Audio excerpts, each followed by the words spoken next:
Hello and welcome to Transforming Tomorrow, the podcast from the Pentland Centre for Sustainability in Business here at Lancaster University Management School. I'm Paul Turner. And I'm Professor Jan Bebbington. Jan, we're asking for trouble today. We've got two people in the studio who are here and ready and riled up for mischief. So we're joined by Brian Gregory and Salma Atcha to discuss our Entrepreneurs in Residence scheme here in Lancaster University Management School. Brian's the director of the programme. He's a former entrepreneur in residence himself. He leads a network of more than 90 EIRs from around the world in many different sectors. He's also researching his PhD. Doesn't sound to me like he's got enough on his plate. Needs a few more things to be doing.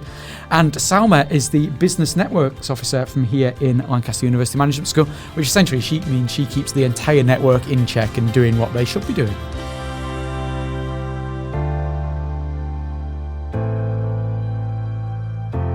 Welcome to both of you.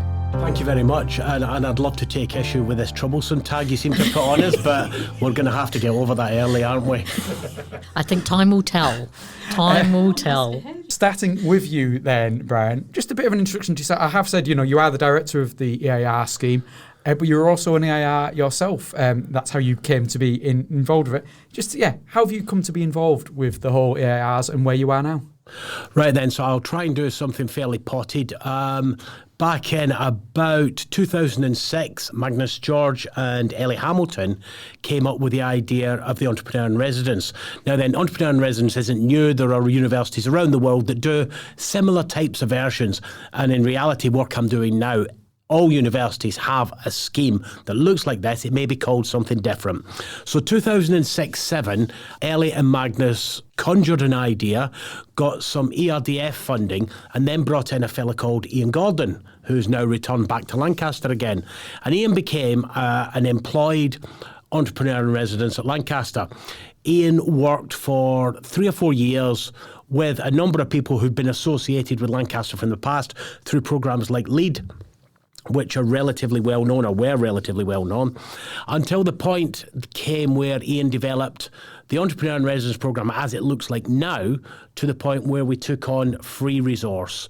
These were friends of the university who are in business, who would be happy to come in and give to the university, but there is a reciprocal arrangement there. So I was one of the first 10 that were brought in as a trial to see could we make this model work, and I have remained involved since then. Which obviously suggests the model did work, otherwise all these years later they wouldn't have kept you still here. So what's your current role then? What does it involve being the director of the scheme? Roles are sort of, I suppose, easy to put down on bits of paper, aren't they? And then difficult to hold people to afterwards. I am trying to increase spread, capability, resource. It's about expanding Lancaster beyond Lancaster's boundaries. How do we get into bed with other universities in other parts of the world who do other things, who do different stuff? If they're doing different stuff and we can go and show them ours, they might show us theirs, and we get to bring that back to Lancaster. And that's only hugely beneficial for Lancaster as an organisation, but our students as a whole as well. So to bring you in line with the podcast here, so what's your take on sustainability in business personally then? I know when I saw this question, I thought, how do you answer that? So I'm going to suggest that there are some evangelical folk out there who love it and all have their own reasons as well. I think there's a big element of needs must. I remember a few years ago in my last business, there was an ISO standard that became relevant, and it started to gain impact in its relevance. And all of a sudden, everybody in our industry is thinking, I'm going to have to go and get ISO A, B and C, aren't I? So there's a balance out there about what sustainability is and why we adopt sustainability. But I still think it's primarily customer driven, not product driven. I'm going to ask the question because I don't know the answer to this. What's an ISO? International Standards Organisation. So they produce sort of like how-to guides for environmental management, but all sorts of other topics as well, the same way as the British Standards Institute has guidelines of that sort. So they are sort of like how-to guides for businesses, organisations to be able to figure out stuff that they might need to know. Yeah, and they try and set that up on an international basis rather than a national basis so that we can compete with the US on what might look like a level-ish playing field. Salma, let's come to you then. So A bit about yourself and how you've come to be in charge, and I will say, I dare say you're more in charge of this network than Brian is, in charge of the EIR network. So I came to the programme because of lockdown. I was made redundant. I was a lockdown casualty. And I would say I came to the programme because of the power of the network. And it happened to be Brian's power and his network. God, I'm making you sound very powerful now. LinkedIn. My partner saw a vacancy at the university. I was ready to go back to university. I was going to go study psychology. And instead, I've ended up working at the university. I was meant to be here part-time and I enjoyed it so much, I stayed. What is your role then within the network? I know I'm joking here, saying you're essentially in charge of it and you're making sure that Brian and all of his many cohorts behave themselves. But what is your role there? Okay, so my role, you have to bear with me on this. It's a bit like an elite dating agent. There's no dating on my watch whatsoever, I promise you. But it's all about relationship management. So it's connecting with our entrepreneurs in residence and really getting to know them and getting to know their backstories, who they are as people. It's getting to know the academics and understanding what their requirements are, what it is that they're looking for, and knowing the students. And I matchmake. Every day, my job, I connect people. So it's all about communication. So it sounds perfect then to ask you the same question I asked Brian about your take on sustainability in business and what the attitude you've come across with on all the many relationships that you've built with the EIRs and the networks. So to me, sustainability, it's about your core values. It's who you are as people. It's not an add-on. It is who you are. And this is one of the things that I've really come to learn with the Pentland Centre. It's people's beliefs. And one of the things that I found really powerful is, and this is something that Jan and her team do, you make complex issues really, really easy and really manageable. So rather than people getting overwhelmed in the ideology of things and thinking it's too big for me to do, getting fixed up with governance, it's really about what can we do with the day-to-day actions and making things accessible. And that's something that's really helped our EIRs and made it very real. So we've got people within our organisation that have now got B Corp, and that has come through the Pentland Centre as well and the inspiration that they've had. There's another sort of logo, so B Corp, which we may talk about in a future podcast. I have in mind somebody to ask, is benefit corporation. So it's a slightly different legal form of a company whereby you're more self-conscious about your values and pro-environmental, pro-social values that support the local community, etc. And you can get certified as being a B Corp. And it was wonderful to see one of the EIRs telling us the news just a couple of weeks ago that they'd got B Corp status. And I often think of B Corps as being, it's a framework, probably not dissimilar to the ISO framework that you were talking about, Brian, that carries a sustainability value into the heart of a business. So really reinforcing Salma's point that sustainability, when it works really well, isn't an add-on, it's right at the heart of the matter, I think. Can I add to that? Because I really like the point you've both just made there. And I was thinking about it, and it's about simplicity. You open up an ISO document or application for B Corp, and it probably resembles the Bible or the Quran. It's incredible, and it appears unattainable. But if we can break it down into terminology and language that people can use and that people can understand and make it into bite sizes so that they can achieve it, I think that's going to help far more in bringing people on that journey rather than just throwing them this big fat document that says go and get on with this. So that sort of clarifies B Corp. One of the things that I've never managed to really grip is what entrepreneurial means. I mean, it's sort of like one of those labels that you attach, and it's a great label. I'm entrepreneurial, but do you have a sense of, and it doesn't have to be a really specific thing, and it doesn't have to be boiled down, but do you have a sense of what is entrepreneurial? How do people think about that phrase and that term? So the term, when I started my first business out of necessity when I was 32 years old, I think I was. And I don't think the word entrepreneurial existed then. If it did, it was very little used. Now everybody's an entrepreneur. What is it? I think it's people that don't fall at the first hurdle. It's commitment. It's an inquisitiveness to ask questions. And to ask questions beyond the first answer. I think everybody around here will know the 5 whys. ask why 5 times and you'll get to the root cause of the problem. It's people who are prepared to work hard and get to the root cause of the problem that I think that's what entrepreneurial is. And that's not a job. Everybody, no matter where you work, if you're of that mindset, you're being entrepreneurial in some way, shape or form. When you think of entrepreneurs, it might be easy to think of people with small businesses, small organisations. Is there a point where you stop being an entrepreneur and you start being some kind of like global owner of a massive corporation and you've stopped being an entrepreneur? Or are you still an entrepreneur even if you're Steve Jobs or Bill Gates or someone like that who started off small, worked their way from those ideas, kept pushing, kept developing, and have ended up in charge of something huge? I think that's a choice that you make. So you mentioned Steve Jobs. I've never met the guy. I will never meet the guy. So I don't know how one of our entrepreneurs, he's now expanded into Australia from the UK. He's got just short of 200 people here. He's now in Australia. He's got, last I spoke to him, 10, 12 bodies over there. Spends a bit of time going, now then, does he cease to be entrepreneurial now that he's managing a business across 2 continents?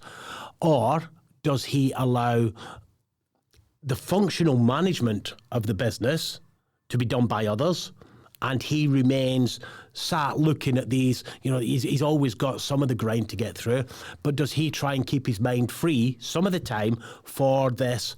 What else? Are we doing it right? Are we doing it wrong? Should we do it a different way? Where should we be looking next? Should we be consolidating? So I think that's a mindset that I would say relatively intelligent people make for themselves. There's a difference there as well between being an entrepreneur and being entrepreneurial, because people in any job could have an entrepreneurial spirit. It's quite a common phrase that's there, and you can be entrepreneurial in the way you approach certain areas without being an entrepreneur and setting up your own business. We're getting into lots of semantics, and I'm worried that Jan's going to start making up words like entrepreneurialization or something like that, because it sounds to me like the kind of thing you do. It's only a matter of time. But I think what that really prompts in my mind is I like the multiple whys. And I suppose you've seen through your interactions with the entrepreneurs and residents as to why sustainability. Why does that come into their part of their journey and their questioning of why, what, where, how? And I'll maybe start with Salma. So sustainability and entrepreneurship, I think they go hand in hand. There's lots of opportunities. I think what the SDGs do is it gives people structure. It gives them a framework. It gives them a language as well. With the Pentland Centre, what it's doing, it's bringing to the forefront all the practical execution of what does it mean. So it gets people thinking continually. And this is why the EIRs have really brought into the Pentland Centre, because they think, oh, in my day-to-day job, I can do this differently, or we already do this. So it is driven by customers as well, the client values. So we've got an entrepreneur who works in the finance sector, and they're, again, going back to the B Corp, they're going for it because it's a benchmark that shows their customers that their investments are ethical, they're safe.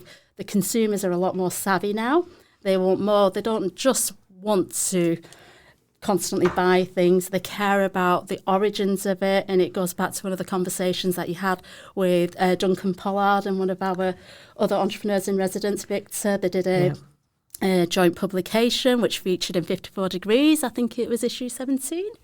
And they were looking at degrowth and the impacts of it, and does it mean that we just buy less? No, it doesn't. It looks at how the origins, how you do things differently.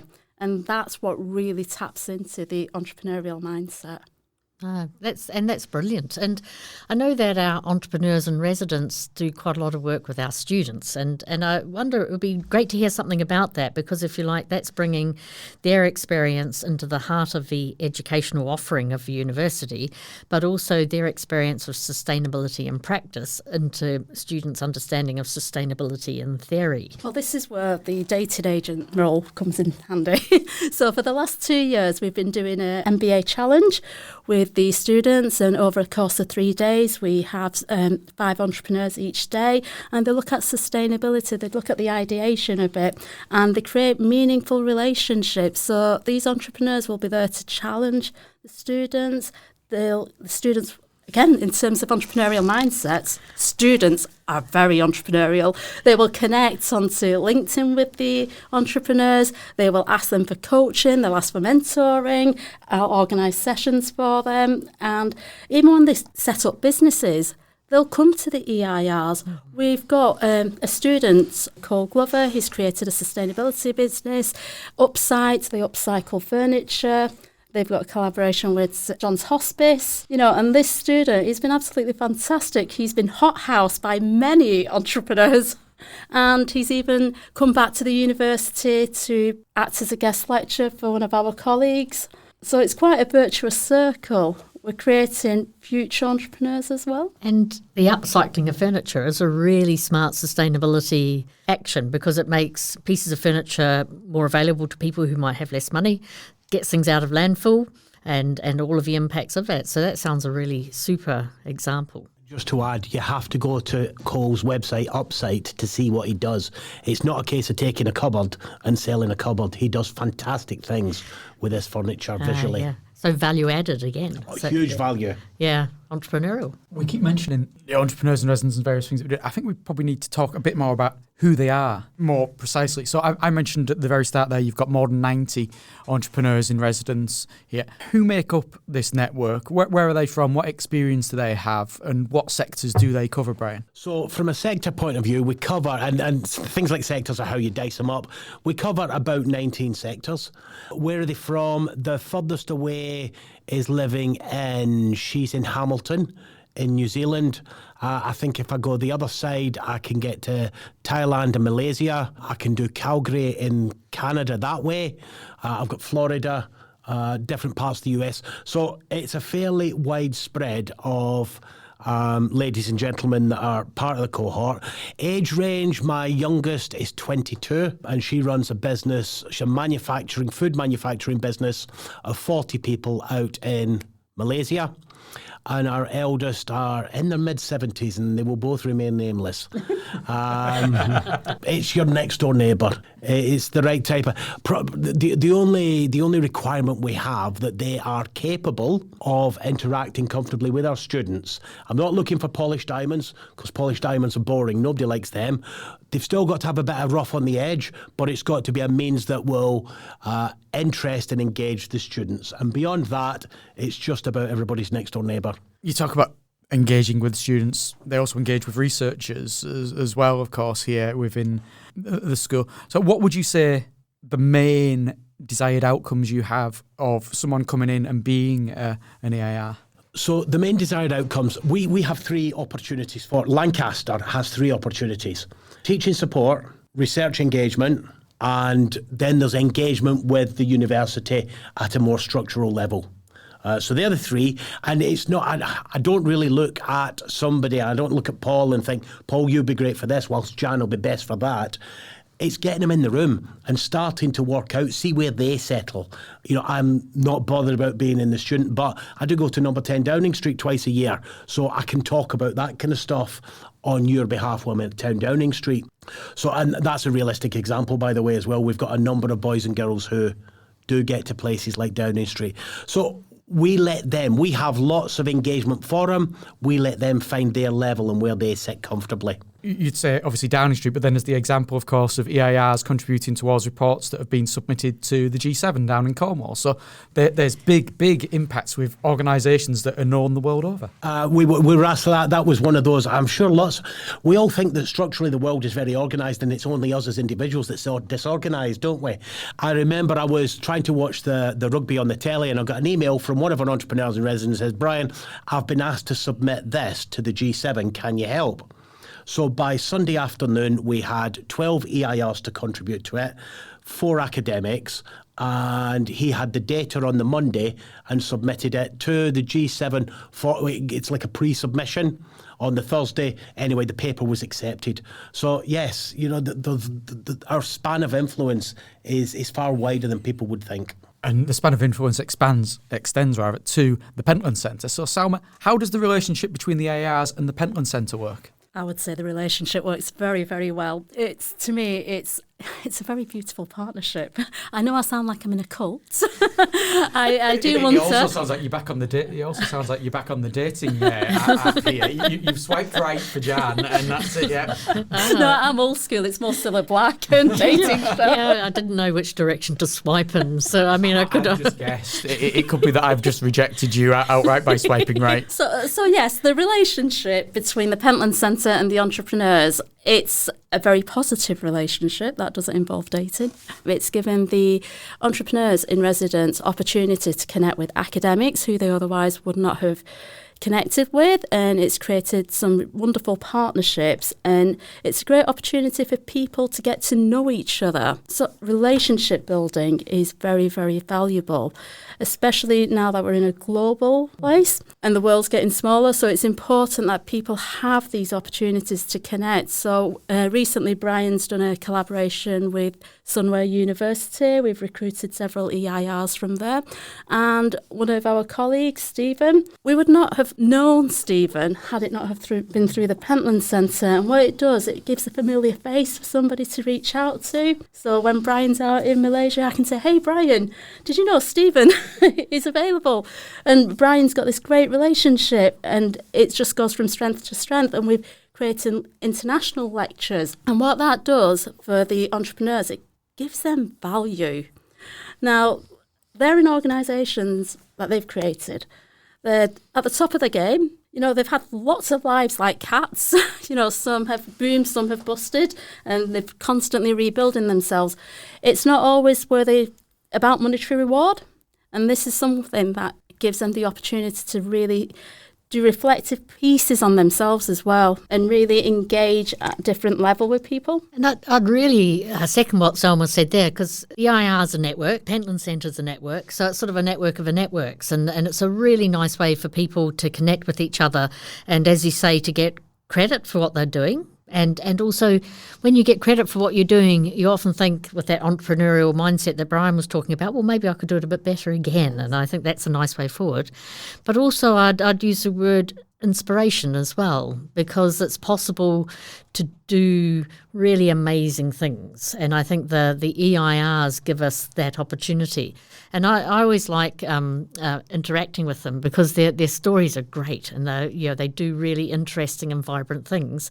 And particularly for the ones that are maybe based around Lancaster, I see them at a variety of sort of sustainability do's and other sorts of contexts as well. So I think that dating agency, getting to know people, having chats, having repeat chats, having a further chat again, is a really nice feature of both the EIRs and the Pentland Centre. So just to pick up, Jan, on what yourself and Salma have said there, you talked about your experience in meeting a number of entrepreneurs in residence and like-minded people at events around Lancaster. One of the benefits, I think, and certainly in my time since I've come into academia, there's a big fat echo chamber goes on around here, which tells us all that we're great. But within business as well, there's that echo chamber of those people at university. They know too much. They're too far up themselves. We don't need to worry about them. And it's slowly, and what we're doing with the Pentland Centre and the Entrepreneurs in Residence, you can't force a relationship. A relationship is slowly building and developing. It will extend beyond Lancaster because of the nature of the Entrepreneurs in Residence. And what I like, apart from getting rid of the echo chamber idea, is let's hear what's happening with sustainability in Malaysia. And now then, the tiny bit I know about that, which is nothing, is that the Malaysian government is trying to do a lot and is relatively popular with the efforts that they're doing. But their needs and requirements are different from what's considered first world Great Britain right now. So we get to find balance, as well as finding great ideas in other parts of the world that we can bring back here and do something slightly different with. So I think that relationship offers a really good long-term sustainable benefit for everybody. One of the things I liked about that, because of course Malaysia is not unconnected to the UK in terms of their plantation industry and materials that come through into our food system. So the more international understanding we have, the more local understanding we have as well, I would argue. And to add to Brian's point about the entrepreneurs in residence, to quote one of our EIRs, he acts as an irritant. And You know, it's quite important that the university isn't just an echo chamber and it's not just all about theory. These people are the ones that are breathing life into the theory. They're there to challenge, to provoke the students and to say, this is what happens in real life. And that's really valuable to the students and to the entrepreneurs because they get to reflect, and which is something that they might not be able to do every single day in their day jobs because they're time-starved. You know, and entrepreneurs in residence to the university, it's really important. And the reason is it's like having a dance school without dancers or an art school without artists. So it's... Yeah, I like that analogy. That's a really nice metaphor. And the mixing between academia and practice, I think that's a really great way to go. And Brian, you've got a PhD underway, which by definition is going to have academic elements to it, but I suspect it will have really great practice elements as well. So if you just tell us a little bit about your PhD. Coming from a practitioner background, one would hope that it's got some practical value. However, I do understand it's got to stand up with some academic rigour as well. So my research is around the concept of fear and fear in business. Now then, fear is something that business people and entrepreneurs experience on a daily basis. They will experience it 10 times a day from 10 different subjects. It's about how the successful business people are able to manage that, and it's how they manage that. Now then, my research has pointed very definitely towards networks, and it's how successful people, not just business people, how successful people utilise their networks to manage that fear. Some stuff that's coming through is that there's one reason, and one of the things that's interested me since the start is when I set out thinking about this is at the beginning of the pandemic, a lot of those people that are in business were my friends because I just sold my company a year before. What is it that makes them get up every morning, don their armour, pick up their shield and their sword, knowing they were going to lose the fight today, doing it on such a regular basis? And that was kind of ethos. I'm still there. That's a why. And one of the things that's coming through, as is yet is, of course, unpublished, so therefore doesn't count, is that if we don't help each other, the problems the individual, Paul's to my left, the problems Paul's experiencing, my research has showed that if we don't help each other, Paul's problems will contaminate us all round the table eventually. So as a network, we know actually it's in our interest to help Paul straight off. And this is almost a subliminal thing. This isn't a conscious decision that people are making. We know that unless we help Paul, we'll suffer from the same problem. So it's worth investing time now. So I'm looking at that, and I've got terms around entrepreneurial fear that's about managing that fear, how we manage our day-to-day small problems and big problems, because the rest of life still needs to go on. And that's absolutely awesome, because it seems to me that that's a really good analogy for sustainability in business as well, is that any one problem that one person faces, someone else is bound to, and the power of a network at really bringing that forward. Or even, you might have a problem in manufacturing, but actually the solution rests in the world of consumers. So I think that's a really nifty PhD topic that we can surely subvert to sustainability in business as well. There's nothing new here. We're reinventing the wheel in as much as, how do we continue to create cleaner rivers again? We know how clean rivers work. It's our choice to pollute them or not to clean them up as quickly as we want. So all the answers are there already, Jan. Yeah. It's about the energy and the urgency to do something about it. Yeah. And I can see Salma relaxing at this point, which is very unwise, because I want to know when she's going to start doing a PhD in this area. But me too, Jan. Yeah. When you take me on, John. Well, there we are. That sounds, I think I better pass back to you, Paul, because we're dating again. What? I really missed something there. I'm still dwelling on the fact I'm a contaminant, according to Brian. Spreading my odorous influence across all society. Maybe that's what this podcast was all about in the first place. And on that note, Brian, I was about to say we're going to wrap up, but you obviously want to call me a contaminant or something worse. No, I take the contaminant thing back. I'm sure it's not wholly justified, perhaps only partially. But no, we talked about, so I would love to chuck a question back at you guys. Universities are great for having meetings where nothing happens, aren't they? But lots of organisations are, so we're not just blaming university. So what I'd like to know is your thoughts, something that we can come back to in maybe 12 months or 2 years.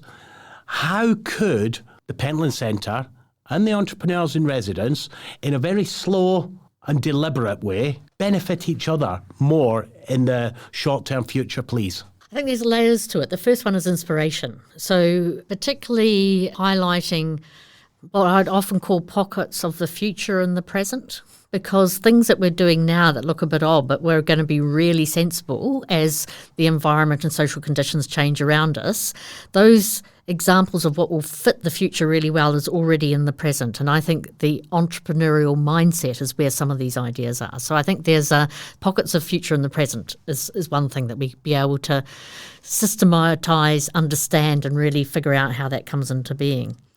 I think we can also, and that's, if you like, be really interesting to the Pentland Centre, but I also think there's an offer that as issues and problems pop up, to be able to decode them and understand them in a more straightforward and simple way. And I really, thank you, Salma, for thinking that I make things simple. I do try, but you never quite know if you achieve that.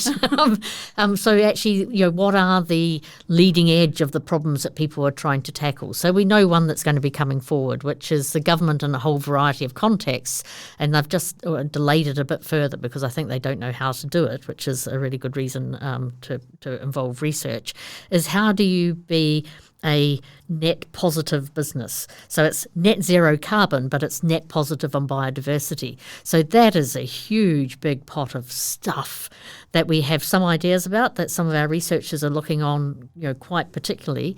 And one of the elements of that is that you can only do that in a particular place. So it seems to me that a Lancaster pod of entrepreneurs and residents, we can actually help answer that question. So I think it's in both of those directions. That sounds fabulous. Well, let's do it then. So let's put them in a petri dish and see what happens. Well, the whole world is a petri dish.